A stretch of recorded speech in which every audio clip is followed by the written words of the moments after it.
spirit if you got one. And everybody has one. A lot of people don't pay attention to what it's saying. Your own spirit tells you what is right and what is wrong.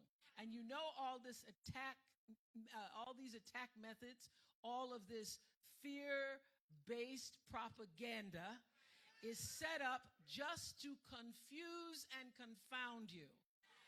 And so you know when you see somebody who's been raised right, like Stacey Abrams, who has come to serve the underserved. So I'm here because Stacey Abrams cares about what matters to me and what matters to people in the state of Georgia that care about other people. I'm here because she plans to strengthen environmental protection so that our children can have clean, safe water. I'm here because she plans to create at least 45,000 high-wage jobs in alternative energy. I'm here because she's for keeping families together, and she supports a pathway to citizenship for undocumented human beings. I'm here because she recognizes that Georgia has a problem, and because the people of this state need expanded Medicaid.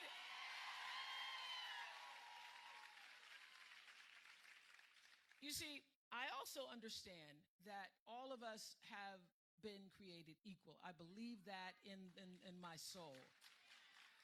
But I also have some sense and know that if you are woke, you don't even have to be fully woke, just a little bit awake. You're just a little bit awake. You recognize as a citizen, as a universal human of the planet, that not everybody gets treated equally. And if you've been blessed, as I've been blessed, you can raise your hand, been blessed, you know you've been blessed. The reality is, part of your responsibility is to look out for others who haven't been as blessed as you. And so, when you see injustices in the world, big and small, we see them every day. A lot of people think there's nothing you can do about injustice. I'm here to tell you that the saying that says, this land was made for you and me, that's not just a saying, that's not just a song, that is the truth. This land was made for you and me. And every single one of us has something that if done in numbers too big to tamper with, we cannot be suppressed. And we cannot be denied, and we will not, as the civil rights leaders used to say, we shall not even be moved. We shall not be moved. So every single one of us, I'm here to remind you that every one of us, no matter what your background, no matter what God you pray to, no matter what your skin color, no matter whether you graduated, have a PhD or no D, whether how much money's in your bank account, all of that is meaningless when you go to the polls, because we have equality in the polls. And on November 6th, you get the chance to use the ultimate powerful democratic right and privilege that we all carry, and that is to vote. And everybody who's here, y'all came out here in the rain. You already know the truth. So your job is going to be to spread the truth to other people. That's what we're here for. I am Oprah Winfrey, going door to door, hoping nobody slams the door in my face, because I see it as my responsibility to help spread the truth. And I gotta say that for many years, I was like a lot of young people and a lot of other people who feel like, oh, I didn't have time to vote, that's okay. And then in my 20s, a speech, microphone, I heard a speech sermon. Do you know Reverend Otis Moss, Cleveland? Man can preach. And Reverend Moss was telling the story about his father, who was raised in Troup County, Georgia. I don't even know where that is, but okay, LaGrange. Thank you for knowing where that is. Anyway, his father wanted the right to vote because there was a governor at the time, Eugene Aldridge, I think it was. Talmadge. Thank you so much for the correction. Eugene Talmadge. And according to Reverend Moss, Eugene Talmadge used the N-word like he was talking about ice cream and cake. And his father wanted to have the right to vote Eugene Talmadge out of office at a time when he knew it was dangerous as a black man to even try to vote. So his father gets dressed in his one suit and his best tie to walk to LaGrange to vote. And he gets to the precinct and is told after walking 6 miles, "You in the wrong place, boy. You've got to go to another town." He goes to that town and they tell him, "You in the wrong place, boy." He then continues walking. By now it's dusk, and he says, to the Rosemont High School. Maybe some of y'all know what that was. It was all-white high school at the time. And he gets there and they say, "Sorry, boy, too late. The polls have closed." So all total, his father walked 18 miles in one day for the chance to vote. So just imagine that for a moment. You get up at the crack of dawn, you put on your best suit because you're going to go vote. You're walking, your feet are tired. You're tired, but you want the chance to vote. And you get there and they tell you no. And you try again. And by the time the day was over, he couldn't vote. And by the time the next election came around, he had passed and could not. So I tell you, after I heard that story in my mid-20s, I have not missed a vote. Because I vote for Otis Moss Sr., a man who I never knew, who didn't get the chance. And I vote for my grandmother, Hattie Mae Lee, who died in 1963 before the Voting Rights Act. I vote for her. I vote for every relative who ever tried, who ever wanted. I vote for every person who ever imagined they could, and every slave who knew they couldn't. When I go and vote at the polls, I vote and stand, as Maya Angelou used to say, I come as one, but I stand as 10,000 for those 10,000 who didn't have the chance. And I have to say this to you, black people with ancestors who never had the chance. When you sit at home and your friends sit at home and you don't get up and go vote, you disrespect your elders, you disregard your history, you disgrace their legacy. When you don't vote for what they were lynched for, discriminated against, humiliated for, turned down, turned back for, and you can't get up and go vote, you dishonor your legacy. You dishonor your legacy. So what we gonna do November 6th? We're gonna bring honor to the legacy. And black people, white people, brown people, Asian people, LGBTQ people, we're gonna do it in the name of Stacey Abrams.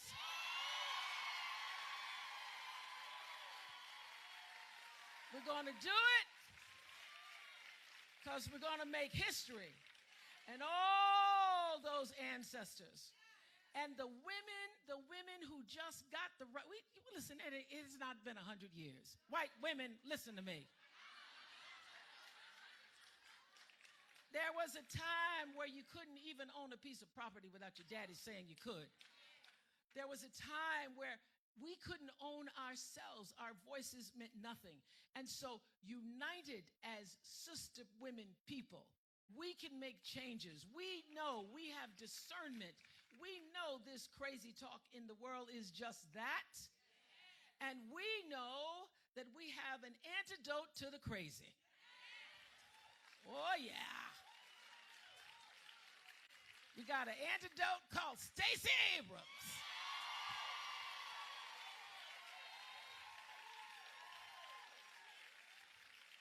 And she's ready.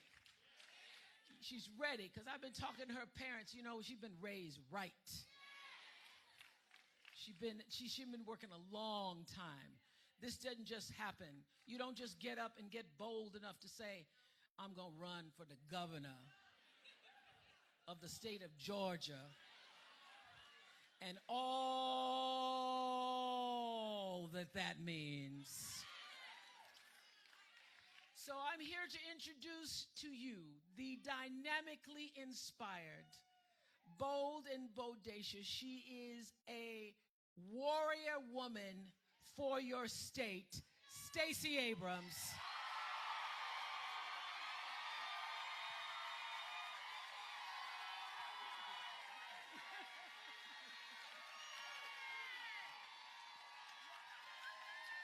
Stacey Abrams. Yes. Oh my goodness. So we had lunch at this wonderful little farm-to-table place, and I had the great pleasure of sitting with Stacey's parents. I wish I had still had the Oprah show. I would just do an hour on the Oprah show. Stacey's parents, please stand. Let the audience.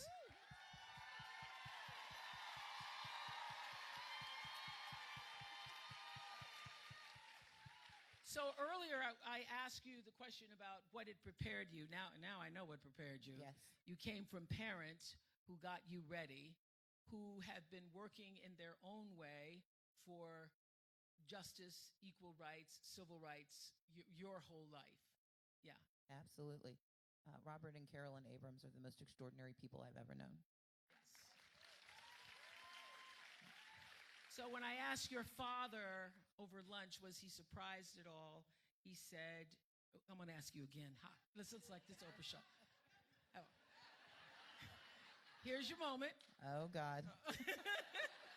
I asked you, were you surprised about your daughter? Let's turn around so everybody can see you. Were you surprised that this is happening to your daughter? No. I am not surprised. Stacey was born to be president. That's all I got to say. She will be governor. There's no doubt in my mind. Stacey will be governor. Thank you very much.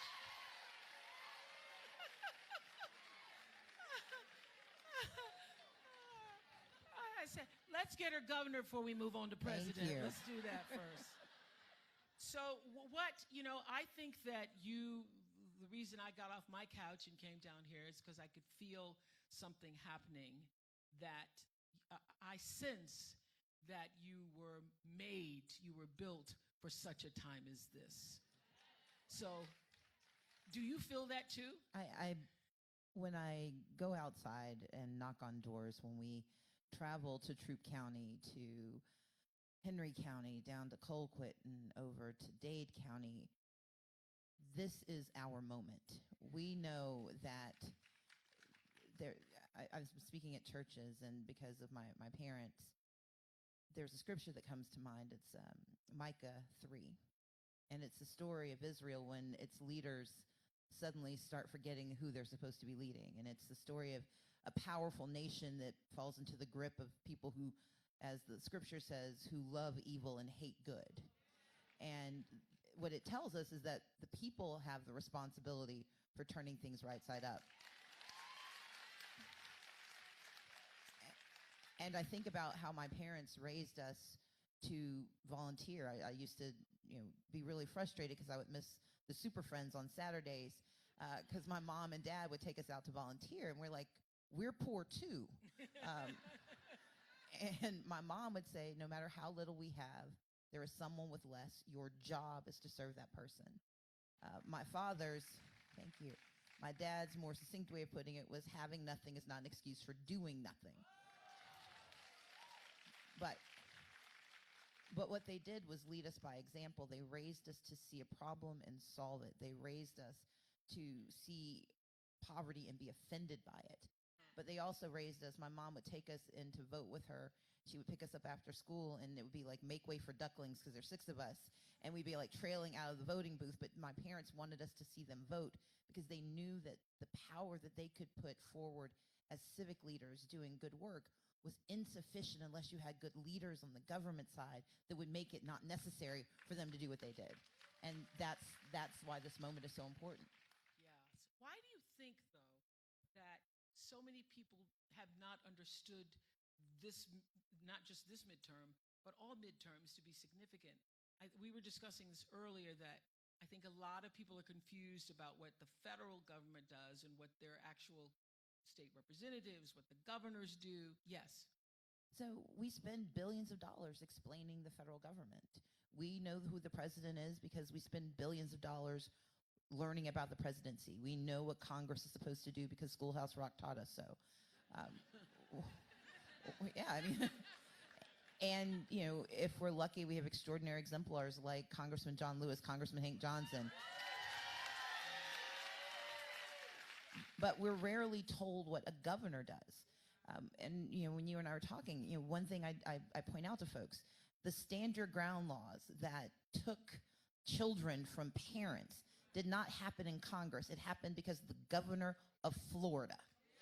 That the erosion of the social safety net that says you get to be poor for 3 years and then we're done with you, that didn't happen in D.C. That happened first under Governor Tommy Thompson in Wisconsin.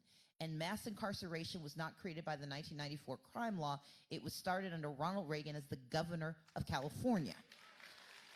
And so what we have to understand is that the local challenges we see are indeed local, that they were created often by our legislators, by our governors, and that our states are the incubators sometimes for evil, and therefore we can be the engineers of good if we have the right local leaders in place to think of those ideas and make them so. So the question is, can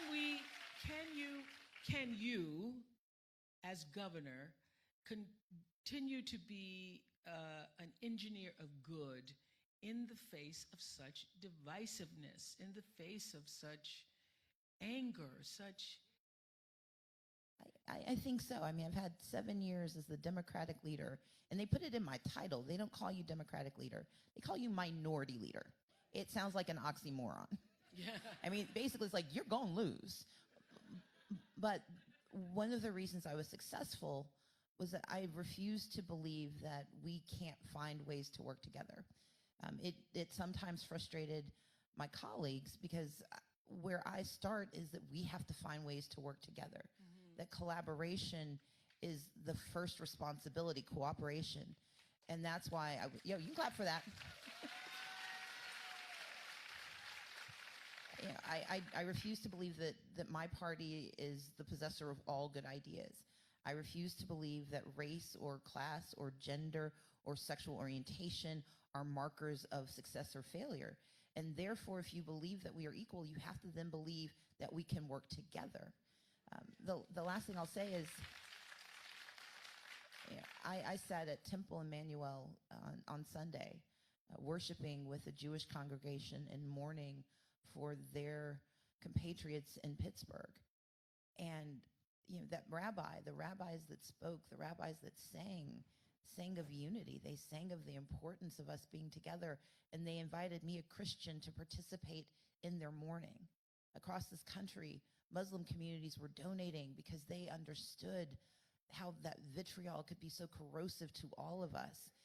And it is in those moments that we are required to not only own our humanity, but to assert it. And it's easy to assert it in times of mourning. It is more responsible and more necessary to assert it in times of politics. Because in moments of division, if you agree to the division, you are part of the problem. Our responsibility is to be part of the solution. Wow. So I know we've all heard you speak about faith, and I know you come from parents who are pastors. Has your faith been tested for even you? Oh, God, yes. Yeah. Yeah, I mean, look, the first time you turn on television and you hear yourself described in not flattering terms and not with pretty photos. I'm like, where did they find that picture and how could I have looked that bad? But it's also when people look at your record and take it, or your words, and take them out of context, and you wonder if your faith is going to be rewarded. Not that I pray to God for victory. I pray that He will allow me to ascend and to take this position. But what I don't want to have happen is that my race becomes a record for the diminution of all of us. And it's hard sometimes to not think that in this moment, if I don't succeed, that somehow I have failed everyone. And that's, I think, the real test of faith, that you've got to believe that regardless of the outcome, the race is what's important. Yeah. But I still want to win, and I want God. Let's be clear.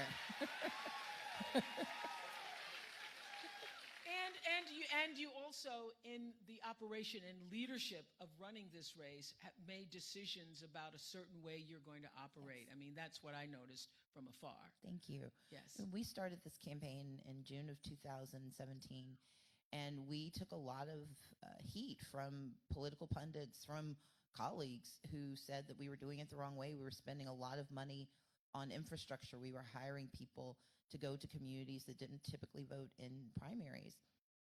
My campaign manager, a brilliant woman named Lauren Grow-Wargo, she and I, yes. Lauren and I have been working together since 2012, and we both believe fundamentally that the change that we need has to come from valuing and respecting every voter. And therefore, we began our campaign. Number one, we said we were going to talk about the same issues from beginning to end. I haven't had to convert, pivot, adjust. I've talked about education, jobs, and healthcare. But more than that, we have resisted the opportunities to be mean and ugly. That sometimes it's hard, and that's the time when prayer is so necessary. But you know, there are these moments where you can do something that might catapult you, but it also lessens you.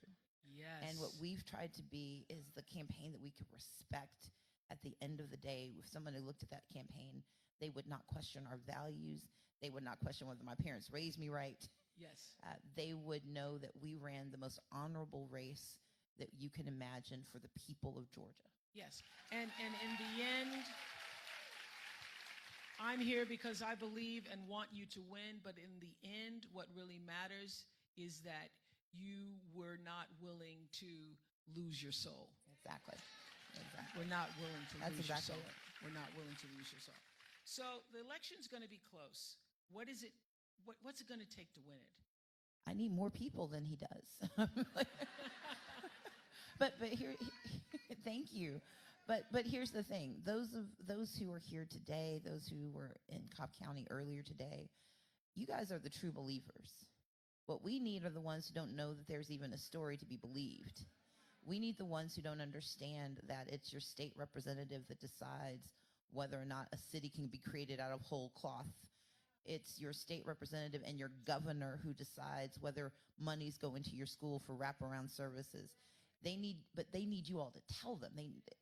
What is so important about this moment, and what is so deeply meaningful to me in having you here, is that we've got this audience of people who can go out and be ambassadors and acolytes, and you're really good at this. At getting people to understand their role in speaking truth. Because it's not the people who already know what to do, it's the people who don't know that they should know what to do. And that's what this job takes. It takes everyone in this room talking to people that they don't normally talk to, or folks that they don't talk politics with. Because politics is, we're all political, whether we know it or not. You know, the famous saying, you're either at the table or you are on the menu. And for a lot of our communities, they've been on the menu for a while. It's just bones now. But the thing, though, that, you know, I literally was sitting at home thinking, what can I do? I think that's a really important question for everybody here that you can help answer. What can I do? So for me, it was like, let me find Stacey Abrams' phone number. Let me call Stacey Abrams. Let me see what I could do. Let's see if I can go down and do something, you know? So canvassing was one of the things I could do. Coming down, talking to you all was one of the things I could do. But to actually ask that question, because, you know, everybody's on Twitter giving their hashtag for blah, blah, blah, blah, blah, blah.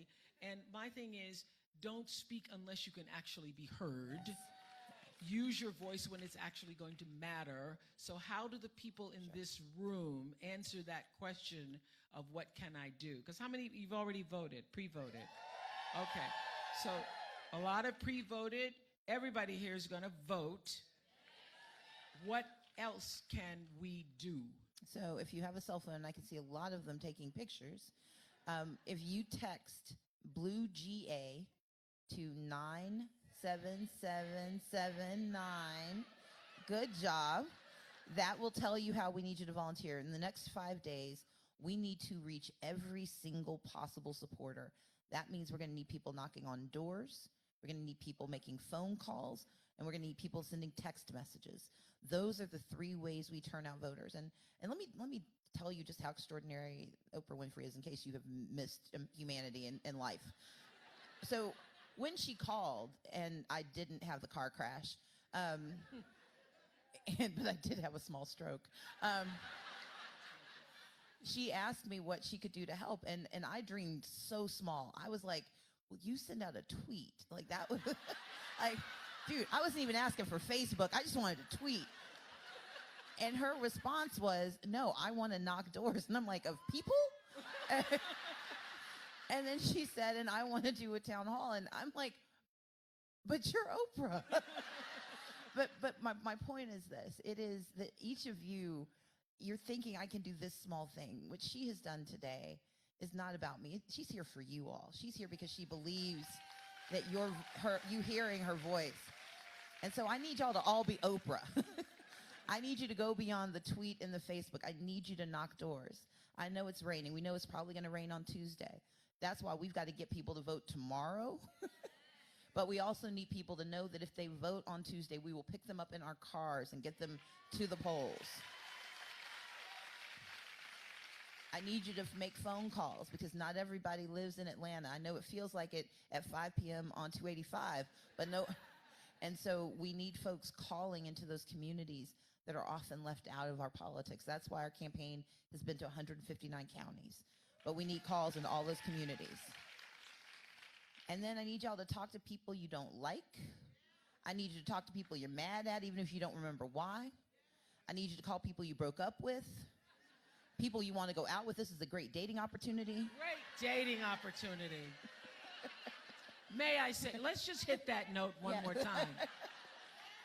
Great dating opportunity. Yes. How would you propose if you were somebody you're interested in? What I would say, as a writer of romance novels. Yes, as a writer of romance novels. I would begin by setting a conflict. I've heard tell that you don't actually believe in democracy. Is that true?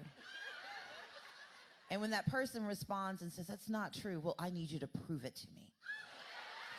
I need you to canvass with me. Woo. I need you to knock doors with me. And then I need you to feed me. So.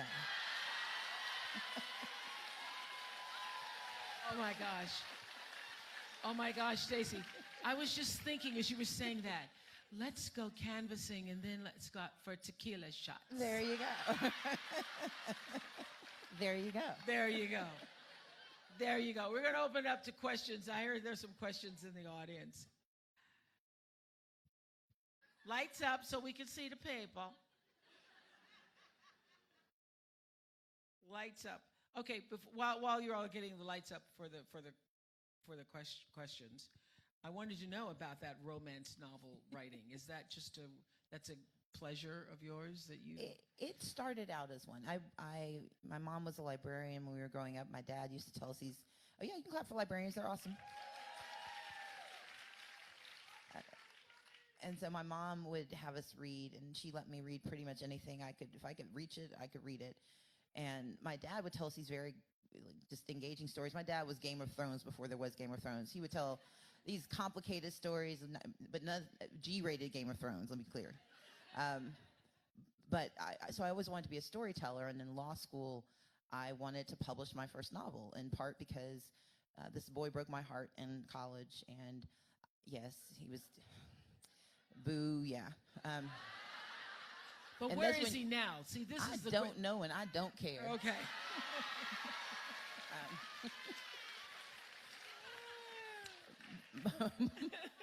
But I was determined that when he saw me again, he would be very regretful of it.